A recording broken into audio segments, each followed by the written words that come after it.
welcome to another gameplay review on the Virkayu gameplay channel. And in this one we have VIEGO, because it's been about 2 months since our last one, and being one of the most popular champions in the game, I figured why not slap the shirtless dude on the thumbnail and see what they're building at the moment. Now obviously I know what they're building at the moment, you know what they're building at the moment, and that's Chempunk Chainsword, because everyone was building it. They nerfed the combined cost and the total cost to 200 gold more. Now fortunately for us, they also buffed the local Herald Gold giveth to the team who secure the Herald by 200. So, in the end, we come out neutral. At the same time, we have here a good old-fashioned Conqueror rune page. Let me just move the chat up for you. Standard booties and cosmic insight, but despite VIEGO's win rate being kind of low and kind of piss in certain situations, why is he still the most popular? Why do people use him? And why is he always going to be good to carry if you can play the champion? Let's find out in this video. Runes obviously on your screen now. I mean, I showed them, nothing interesting whatsoever.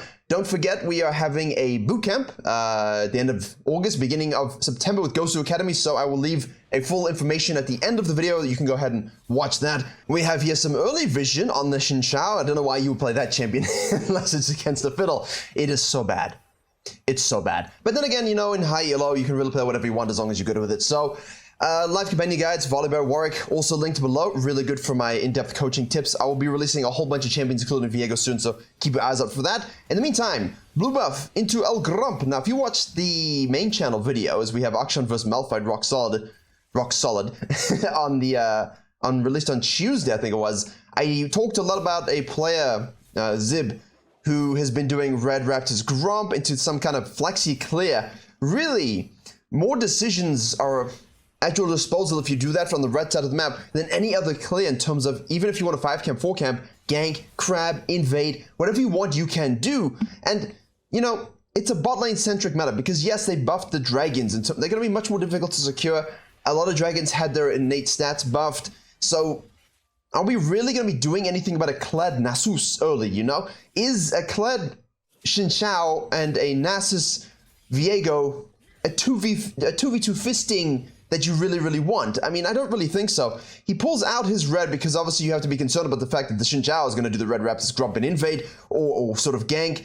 We don't really know what he's going to do, so I'm not really a fan of kind of dragging this out. I'd rather us slap an early ward for protection and at about 1 minute and then kind of carry on with our clear as normal, but exquisite ward there by the Doge, knows he's most likely going to be Dove, and VIEGO, now, you might say, well, he's super smart, he's just going for the counter gank, the counter dive, and you know what, that may have just been the game plan, but at the same time, that's a little results based, because in your elos, come on, we can do it, in your elos, you're not going to have this, yeah?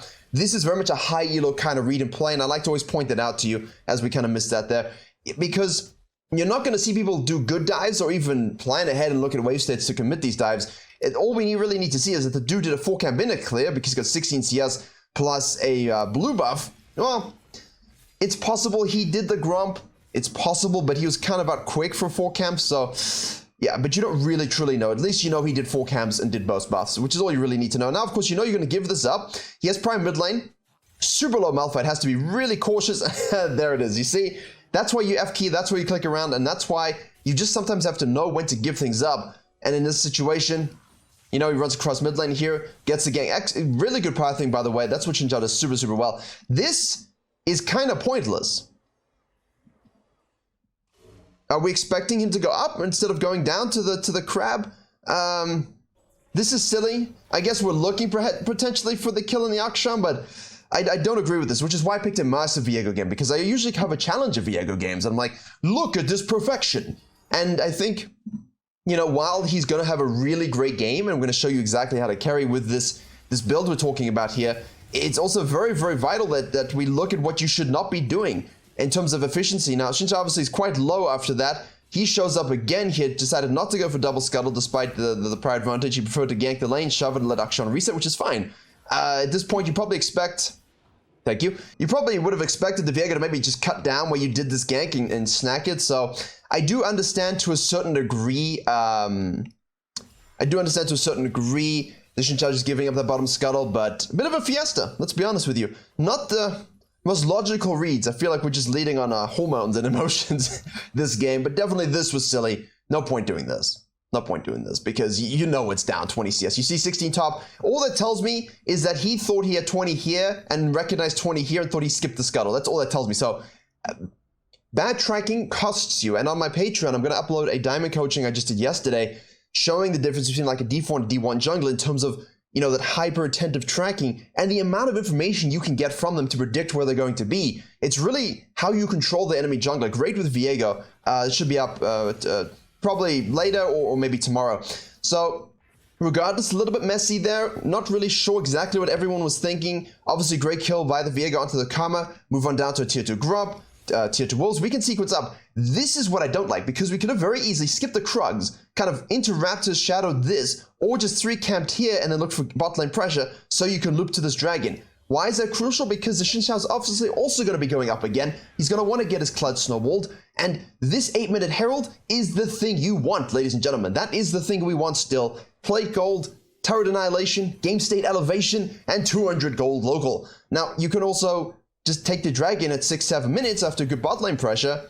Hey, and then still be there for an 8-minute Herald. So you got to think about your sequencing, because I spoke a few years ago very intensely about what I called ping-ponging objectives, right? Where you go from dragon to herald, and then of course the next 2 dragons for soul, and obviously play for elder. But in this situation, you don't really need to be so obsessed with the full clear. You know, I know we went to the bottom quadrant and cut it to the mid lane, but there's a lot of waffling and roaming with the bird here. I don't like this. I don't like this. And this is great because a lot of you will be thinking, well, wait, this is a master jungler and he's waffling. How did he get here? I mean, imagine if you can see a master tier jungler waffling like this, or not really waffling, but just kind of playing a bit coin flippy in terms of where everyone is. You know, like he's not necessarily optimizing his own sequencing. You can imagine what it's like in a low elo game. So yes, Malphite goes here. Yes, they get the kill, but I still think we can all agree this path thing was, you don't want to result based and say, hey, this was a great job. I mean, this is definitely a good play, a good read. You see the Xin Zhao here, you know he's going to be on the top side. You potentially think he's going to go for the scuttle. Sure, we can do these things, but I feel like if you just did this into this quadrant, you know, and you see him go here, what this allows you to do is then cut into his whole red side jungle should be gone. The whole bot lane should be turbo fisted into another dimension. This dragon into your collection. And then, of course, you have your blue, reset. Now we can go top side, red side, his blue side. Herald is up. You see what I'm saying? So even though you can make kind of coin flippy pathing plays, chasing kills and cutting them off, it's not always the best play. So definitely think about that. I mean, this is fine, but I think we can agree that we've watched enough challenger junglers, especially VIEGOs on this channel, and I've done enough analysis on it that you kind of know what you can and cannot do. So here, the Xin Zhao and the Karma decide, hey, we're going to go snack a blue buff. We have a charge left on the VIEGO. We don't have a charge left on the Xin Zhao, so he could have snacked it, but he used his smites. Why would you even go for this with no smite charge? It's absolutely peculiar to me what I'm watching, but I think that's good, because if it's peculiar to me, it's peculiar to you, which means you probably do it, so you can learn what alternatives you have. So this is a good educational piece. Also, because VIEGO's still going to carry, you know, with this special build. They don't want to coin flip it. Obviously, Xin Zhao uses his ultimate there. He doesn't have smite. This is it, right? You're priming yourself in the early phases to get to this stage, and the new Quiver pickaxe cannot be defeated in terms of damage, in terms of resets. Ooh.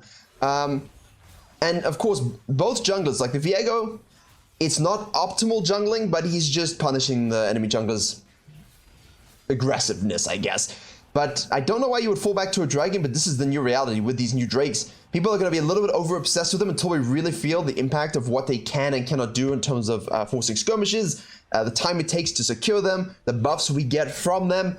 So for now, I understand the obsession of the Xin Zhao, but because he's still pathed to the top side there, the VIEGO had perfect opportunity to say no, and instead of worrying about the Krugs, you just kind of slice the 3 camp, and then you see this, man, free, everything free, reset, and of course, you get the opposite side. Now, in your Platinum Diamond lower elo games, you're gonna rock solid again. You know, you're gonna have a lot of these situations where the enemy jungler here is gonna make these mistakes, and you just have to punish them. And there are optimal ways of punishment, and there are just simply, I'm gonna do enough to have a lead on you. Like, why are you doing this with no smite, even though I know you're here? It's coin flip. That's why I made the video on my main channel. Stop coin flipping your games. I had to take a big breath to say that because, well, hay fever and asthma, but also emphasis. Emphasis. Now, good thing is, cash monies, thank you so much, plus 200 local, enjoyment, and now we can go and steal this. So, regardless of how you end up at this 10-minute phase, I think this is a perfect goal for you. Can we have 70+% KP? Can we be on the path to getting about 6.5 to 7 CS per minute? Do we have a dragon and a herald? And have we invaded, counter jungled, stolen buffs, and done something to remove the jungler from the game? All while including some gank drive-bys at the very least. I think if you have this, and that's a good check mark, you can just, write it down in the posting note. If you have this, you are supreme and you're in a beautiful spot in the new meta. And I think VIEGO is a great example of how you want to play the game in that sense. Because if you don't do this with the snowballing component of the champion, then, you're not going to have success, and that's why his win rate's so low, because people still building Divine Sunder. It's fine in high elo, it's 5 and 5v5 play. Obviously, the added healing component is really beautiful for our fighting, but in terms of damage and solo carry potential, this is it. Kraken Slayer, you can definitely go into... You can go into your Death Stance, you can go into your... I don't like the Randuin tank secondary, really. I think it's kind of dumb. I understand Canyon did it, but Canyon's kind of a semi-troll in solo queue. He just builds whatever the hell he wants and, hopes... or doesn't hope, but he just sees what works, and then how he can translate that into pro play is not necessarily the same thing as 1v9ing a solo queue game. And I think in VIEGO's case, you just do so much damage, and you'll do so much healing from the souls with full damage that it's silly not to. Obviously, you have to play a little differently, but I think this is an opportunistic 6-0-2. This is not a 6-0-2 that we went out and took for ourselves, but we just put ourselves in positions to punish the enemy doing dumb shit. And that's exactly what you have to do a lot of the time. So here we cut in and we're going to sequence down. Now I think this makes a lot more sense because we've got a little bit of time to use that Herald. 5 plates, 4 plates, 1 plate. We could have used it here, but it's an absolute waste, I feel, to elevate this side. I would love to do a full clear down to amp up my CSPM. Let our lanes kind of settle a little bit, and then we can look to maybe dive, kill, and then use it here. You can also, of course, use it in the mid lane, and then you and Malphite can goon squad with Brad on the bottom side, dooting as you go. So let's see exactly what we can do. We don't have anyone on the map at the moment. Akshan is trying to hold this a little bit. And yeah, we're just going to try and get this down as low as possible. I don't like hovering too much, but at the same time, now we've taken all our camps from top to bottom. We move into their jungle perfect. We know that the red buff is going to be spawning. We hit down to see if anyone's here. We see the Vayne solo the bot lane. This is really fascinating. I'm not going to swap the vision because I don't want to see. But we anticipate at this point, with no one showing bot lane for so long, they must be moving down for this red, which is exactly, this is a good invade patient play. Whatever that means. It's a good patience play because the top side, I feel like we could have gotten better things. And in the situation here, we kind of know, well, no one's been showing for so long. There must be somewhere else, and they must be sequencing down for these new camps and these reds. And as you see, a really close fight. The soul gives them super healings. We see 2.5 to 3 plates, which means let's just ditch this scenario, activate the Herald, get the plates for ourselves, force map pressure and get some objectives, and then move into the fight to see if we can opportunistically clean up. Yes, we can. You see, like, Kraken Slayer is just so damn good, man. It's just so damn good for that exact, like, you see someone low, you hit that, you hit your orders, you hit your Q, it's done. Now, Dragon's going to be spawning, and I think we can kind of, see, you want to wait to the last second, but very, very good. Very, very good. VIEGO is a pilot gap. You can blind pick VIEGO into any situation, and if you struggle to carry with the champion, it's really honestly on you. You cannot say, well, my champion's weak, buff him. I could see, right, maybe doing that, but at the same time, then he's just going to become obnoxious in skilled play. And that's a bit of an issue I have. So this was nice. This is something we really focused on last week in the gameplay channel, but also on the main channel with Zib, where if it's a doomed fight, and, I'm low, they're low, I don't want to coin flip this result, but I have a Herald, I could just go mid lane, do it. Get plates, push the towers, elevate the game state further, force them to react to it, and then clean up later if you can, and then take the next objective. There's no real reason to die. And that's the crucial thing here. So, yes, we've gone for Death Stuns here, but we're obviously going to go for the Randuins, and we're obviously going to go for the Kempung Chain Sword, just because of the value of the stats. It's not the Grievous Wounds, it's just the value of the stats, the HP, the AD, the haste, for 2,800 gold. That's really, really nice. You don't have to rush it. I don't think rushing it is necessarily exactly what we want, but with Vayne, with Cloud going Gore Drinker, you're going to get some Grievous Wound assistance as well. So I still prefer these two as your ultimate two item power spike. I know people are rushing Borg because it's really strong at the moment as well, but here, there's not a lot of HP stackers, and again, it's not really something people think about a lot, but, you know, I think with so much AD, if you don't go Kraken Death Dance, I feel it's a little bit grief, just to be honest with you. And then having the HP necessary to counter such a high damage come from Chempunk, Chainsword plus the Grievous is super good. So, we take the second dragon, we don't fall back, you know, we don't piss off, we don't detach from our team, and let them coin flip. We move on down, we take the tower, and I had another coaching, a Belworth coaching actually in gold yesterday where this was something that happened, and he kind of fell back, did a full sequence, and this tower wasn't taken, so ADC stuck around to take it, got collapsed and died. Top laner then pushed by himself, got collapsed and died. And if you're the Feb member, and your team are consistently being collapsed upon in the sidelines, it's because you're not shadowing. You're not recognizing that, hey, my camps can wait, let me shadow, kill, take the turret, and then I can fall back and reward myself. Very important to be around your team when you're the Feb member. Here, like this, we're shadowing now. We're anticipating a collapse. We're going to put ourselves in the position to win this fight because we are so fed. Nasus is going super hard. We have 4 people here, though, so when we see 4 people, depends. If you're above Veth, and you're super, super good, and super, super fed, I might try and take the fight. I might.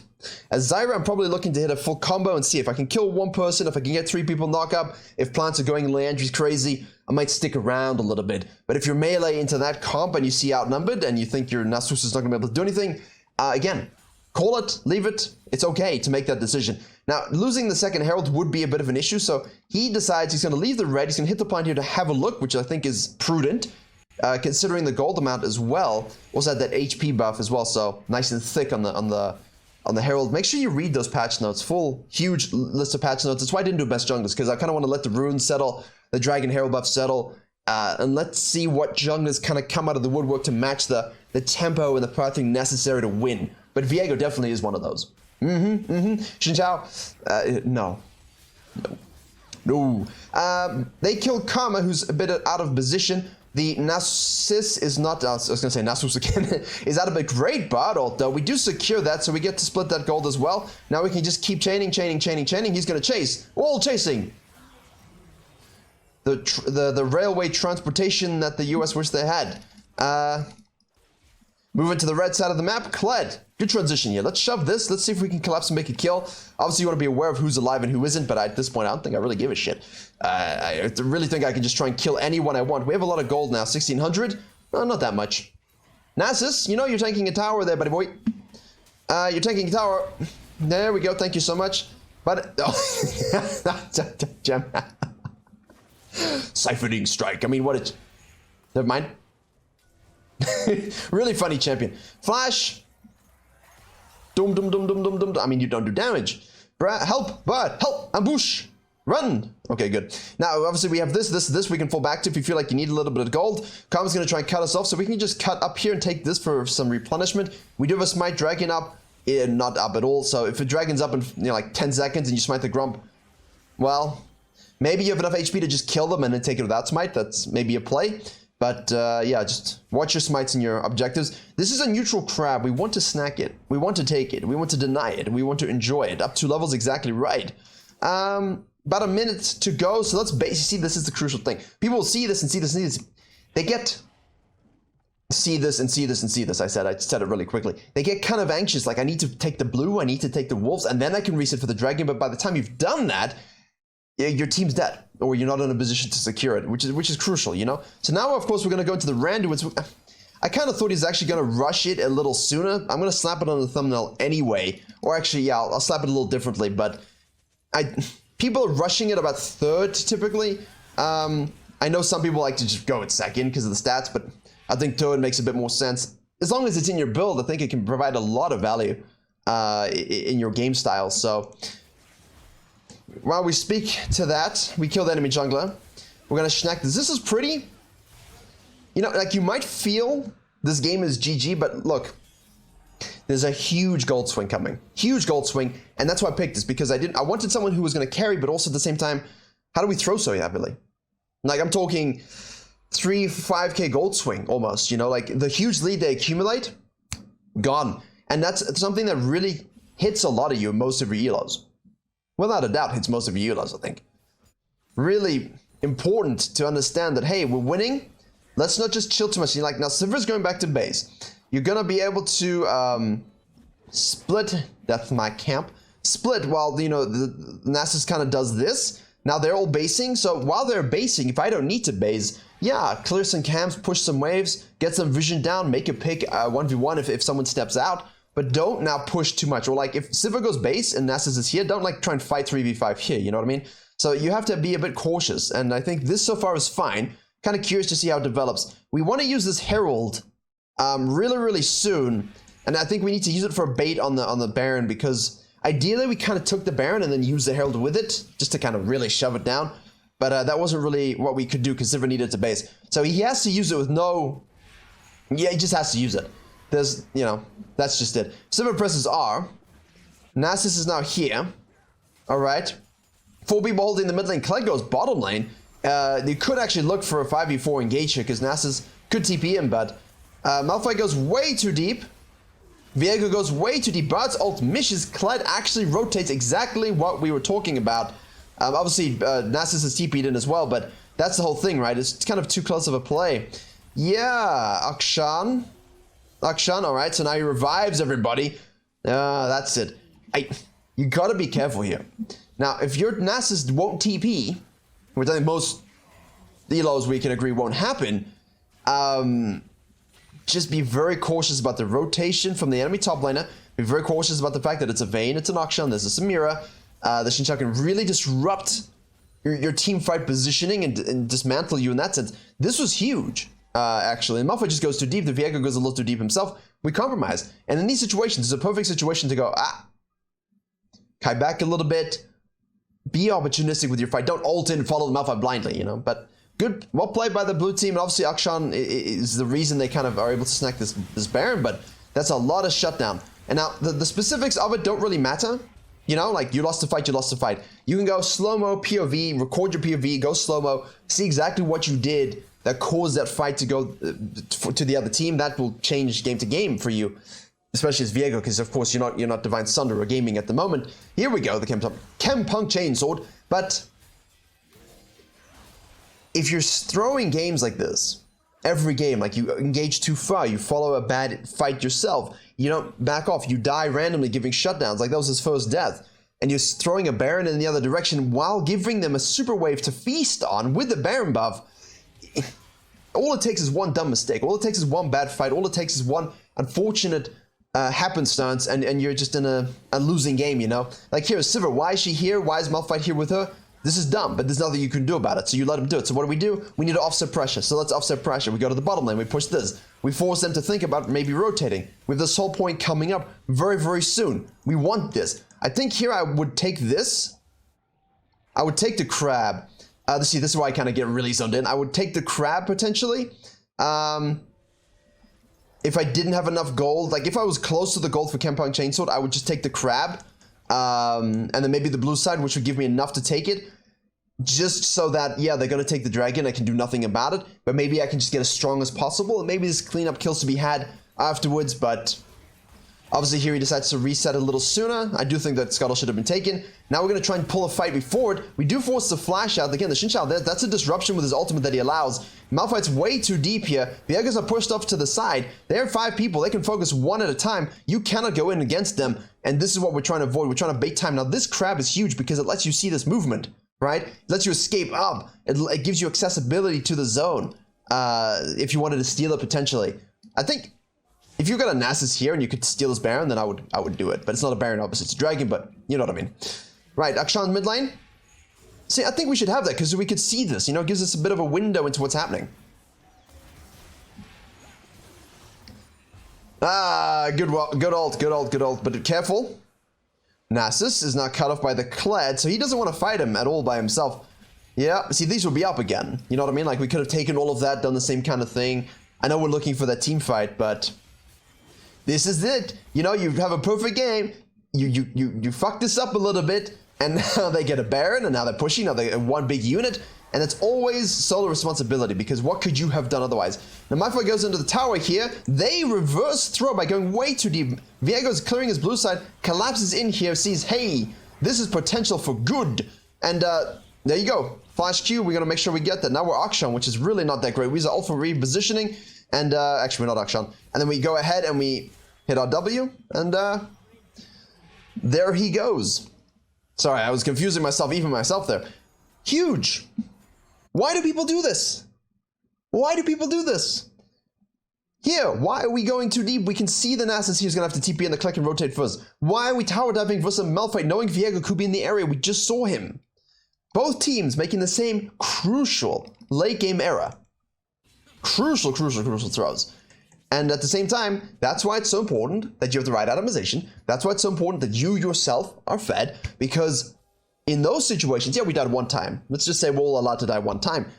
But these fights are where you just want to be able to pop off. If you're down a level on the enemy jungler, if you're down in gold and atomization and you cannot capitalize on their throw, you probably had a weak game. You know, you want to be 2 levels up where it's like, I don't really care, I can still carry the game. So Karma's a little bit pushed up, so she will dodge that R. We will try and hit our W. Now Shinsha goes super deep, way too deep again with this engage. He's not really with a synergy in his team in terms of team comp at all. Now we can become him, and of course now the Vayne is way too deep trying to clean that up. So both junglers having this issue, but now we can just chase them one at a time. Perfect. Now the next one. There you go. We're just running into them. Beautiful. So as soon as someone steps out, make that pick, disrupt their team fight, become them when you're VIEGO, use their kit to chase down, keep going with your ultimate, keep getting those resets, keep getting that healing, keep getting the damage, use your W, and obviously Kempang Chainsaw coming in big here. 500 reduced healing. Now you might think, well, that's not that much, but you know, and think about it in one fight, like that's more than enough to kill someone. Especially a Vayne, right? It's more than enough to kill a Vayne if you can deny that. So really solid overall game in terms of jungling with VIEGO. The jungle pathing definitely needed optimization. I know this was a bit more coachy, but I think that's nice to have sometimes. And objective control was solid until the last one, because we had, of course, had to throw around the inhibitor. There you go. But this is the build that people are running. Krakens, deaths, and then you go into your tank plus your Kempang Chainsword. Super strong in terms of team fighting, because you don't have the Divine Thunder healing, but you do have the Noon Quiver. You do have the damage to fist and fight. I was going to say the other F word. And cool. So let me know what you're doing on VIEGO these days, because obviously there's a lot of ways to build them and a lot of ways to have fun, but this is a great kind of, this is good, this is bad, and hopefully some things you can take away for your own elos. Thank you very much for watching. Please do like, share, and comment if you did enjoy and hopefully learn something. Check out the main channel for tier lists, for in-depth guides, for zip gameplay. Don't forget the bootcamp will follow this ending. Thank you very much for watching. As always, I will see you all in the next tutorial. And yes, that will be through a bootcamp with Gosu Academy and of course Coach Kybit alongside me to make you a genius League of Legends player in 10 days. And apparently I only wear vests in my content, so that to eat this from Instagram, but as you can see, I do look quite teachery. But what shall we be learning and when shall we be learning it? End of August, first week of September, 22nd of August is the first day we shall start. Coach Kybit and myself will take turns giving you master lessons, as well as having VOD review classes and a variety of other jungle coaches and League of Legends lane coaches helping you out every single day. And obviously I'm a jungle EDU YouTuber, so I believe and trust all the videos I put out there, but having a sort of active learning principle behind everything we do is significantly better. You've got the teachers and you've got the coaches overseeing how you're learning and giving you actionable goals to apply those tips to your games. You simply sign up through the site, you get access to the exclusive Discord, and wait and be ready. There are a variety of packages available for you. Basically, for the cost of one coaching session, you're getting about 30 coaching sessions. And obviously, there is VOD review access 100% to everything you need. If you miss a lesson, you will be able to watch it on VODs. Click the link in the description below, and it will be pinned in the comment section for 10% off for the first people who sign up. I'm really looking forward to talking more about this in the coming weeks, and I look forward to seeing everybody there. And maybe if we get like 1,000 signups, I'll do a Fiora cosplay.